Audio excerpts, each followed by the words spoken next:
Wycliffe Musalia Mudavadi has delivered the Western region to Raila Odinga. Friday, I think the 25th or 4th, I can't remember well the dates. He had a gathering like no other in his home. I understand about 5,000 delegates at Mululu home, where his tough father, Moses Mudavadi, used to have delegations almost every month or every week. This is the first time, in a serious way, that Wycliffe Musalia Mudavadi was having a serious delegation at home.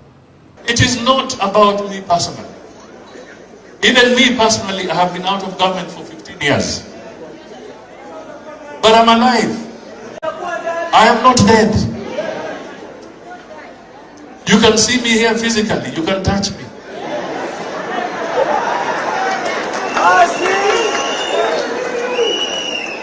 But one thing I will never do, and one thing you should never do, is to go in government, any government for that matter, on your knees.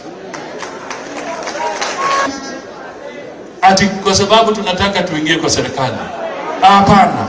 Sisi kwa Kenya Kwanza hatutaki tu kuingia kwa serikali. Tunataka tuunde serikali. Na tunataka tuunde serikali tukitembea, tukiwa na vichwa vyetu vimesimama imara, sio kwa magoti. Let us not be hoodwinked ati kwamba vyama vingi are lining up to go to Azimio. No. Hiyo ni perception. Wanataka watu wadanganyike wafikiri kwamba watu wameenda kule. Mimi nataka tuambie Wakenya wako na Kenya Kwanza. So why am I saying he has handed over this thing to Mudavadi, to Ruto? One, it is now become clear beyond any reasonable doubt that Musalia Mudavadi is asking the Luhya people to support William Samoei Ruto for presidency. That alone means even the remnants, Matigari, even the remnants, even the few people who are still with Mudavadi have left him. Those who are hoping there was still a chance, like, dealing with grief. When somebody dies, there are moments you feel it is not true. Those stages of grief. You feel it's not true. He hasn't died. There's a possibility it was the wrong person.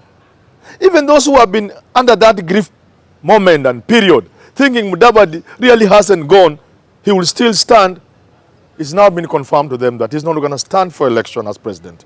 And therefore he's asking the Luhya to support Ruto. Not only is he losing his support, but that has eaten into Ruto's support in the region. Meaning, therefore, Raila Odinga gets more votes in the region than he would have gotten if Mudavadi had not supported him. Baadaye wakaingilia Ford Kenya. Apambane kwa makoti. Tusidanganyane, hiyo handshake, yale ambao hawakutuambia walikuwa wanapanga vile watatupanga.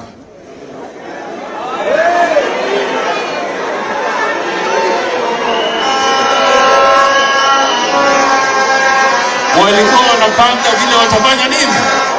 Watatupanga.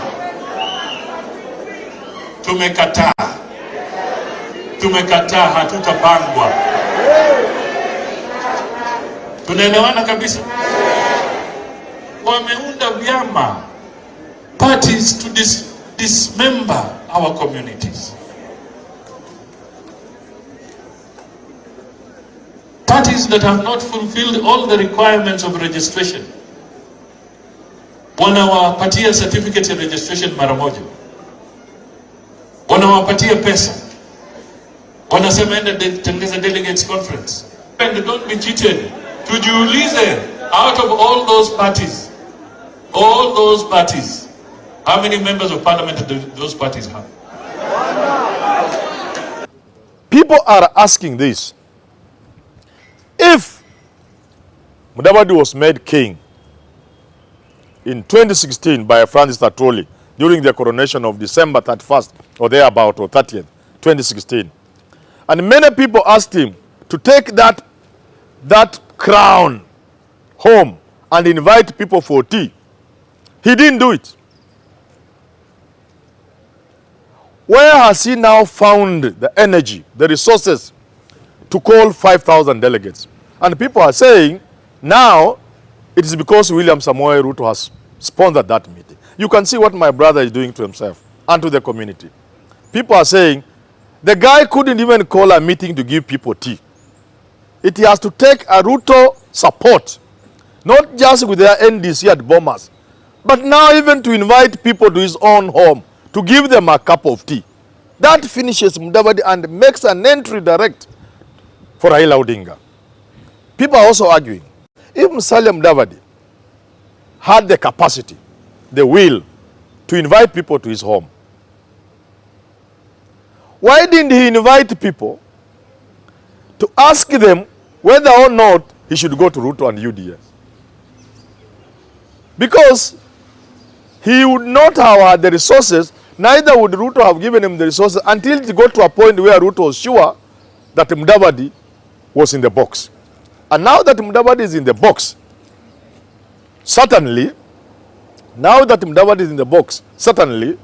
Ruto can sponsor such a meeting. So you can see my brother, Musalia Mudavadi, he is handing over the region to Raila Amolo Odinga. Because even diehard supporters are seeing these things for what they are. And wondering, really, the man we thought could be president, is he so poor, is he so weak, that it will take another man to organize people to come to his home for a cup of tea? And they're almost now confirming that there seems to be some small problem. Ndugu yetu Musalia Mudavadi alituahidi kutakuwa na earthquake. Earthquake ilipatikana, haikupatikana? Ilipatikana, haikupatikana? Sisi tunataka kushukuru rafiki yetu Musalia Mudavadi kwa sababu wewe ni mtu wa kusema ukweli. Tafadhali tuweke hiyo chini kidogo. Tunaelewana? Na leo tumekuja hapa mkutano wa kwanza wa post earthquake ya Sunday, tukiwaambia watu wa Nakuru, tumekuja hapa mbele yenu kama viongozi wa Kenya, tukiwauliza tuanze hii safari pamoja na nyinyi, na tumeunganishwa hapa tulipo. Tuko na viongozi wengi, tuko na wabunge zaidi ya 90, tuko na ndugu yetu Rigathi Gachagua, tuko na mama wetu hapa Alice Wahome, tuko na ndugu yetu Mheshimiwa Musalia Mudavadi, tuko na ndugu yetu Moses Wetangula, na mimi hasla niko hapa. Hatujakuja hapa kwa mambo ya ubinafsi. Hatujakuja hapa kutafuta yale ambayo yatatufaidi kama viongozi. Hatujakuja hapa kwa sababu ya vyeo na mamlaka. Tumekuja hapa kuunganisha taifa letu la Kenya kama amri mliotupatia kutoka hapa Nakuru. Tunaona kuna hatari kubwa katika taifa letu la Kenya, kwa sababu watu wengine wanataka kutugawanya, wanataka kutuanzishia vyama vya kikabila na dini na kona na vijiji. Ndio tumesema vile tulianza hapa Nakuru na tukasema tunataka tuungane. Ndio sababu sisi watu wa UDA, watu wa ANC, watu wa Ford Kenya ambao tunaamini katika umoja wa taifa letu la Kenya, tumesema tuje pamoja ili tuokoe taifa letu la Kenya lisirudishwe mahali pa ukabila na migawanyiko na mambo ya fujo. Tunataka kwenda mbele kama Wakenya. We have come here to stand together as members of UDA, ANC and Ford Kenya, shoulder to shoulder with millions of the people of Kenya, so that we can resist the temptation to take our country back to ethnicity division and violence. Watu wa Nakuru tunakubaliana. That is why we are standing on this podium today. Na mimi nataka niwaahidi kila mmoja wetu hapa, Alice Wahome anaweza kuongoza Kenya. Rigathi Gachagua anaweza kuongoza Kenya. Moses Wetangula anaweza kuongoza Kenya. Musalia Mudavadi anaweza kuongoza Kenya. And on that note, I ask my lawyer people to pray for Wycliffe Musalia Mudavadi, because he's the only person we have for now. He's our star. He's our son. He's our hope. He's the person we want to take forward to be president and to represent the community. And therefore we will pray for him. Those who castigate Mudavadi, I tell them, stop, because this is ours. He has made a mistake. He should not have gone where he has gone. He should not have gone. He's made a mistake, but Mudavadi is still our son. He's still our brother. We'll pray for him that tomorrow he may play the game differently. Because as I finish, if you ask anybody in this country, they rank Mudavadi very highly. In fact, there are those people who say they will be surprised if Mudavadi doesn't become president one day. But for him to become president, he must play the game differently. He must show people from his community that he's in charge.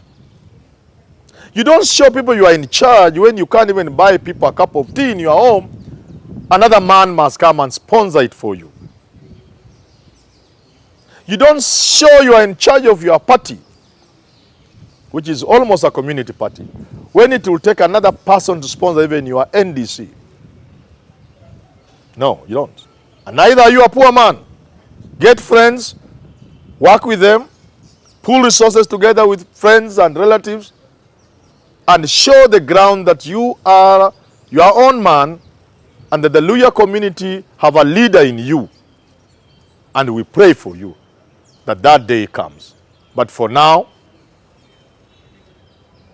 we know you've made a mistake. I'm sure by now you are getting to realize it was a mistake. But lucky enough, we will still embrace you because you are ours.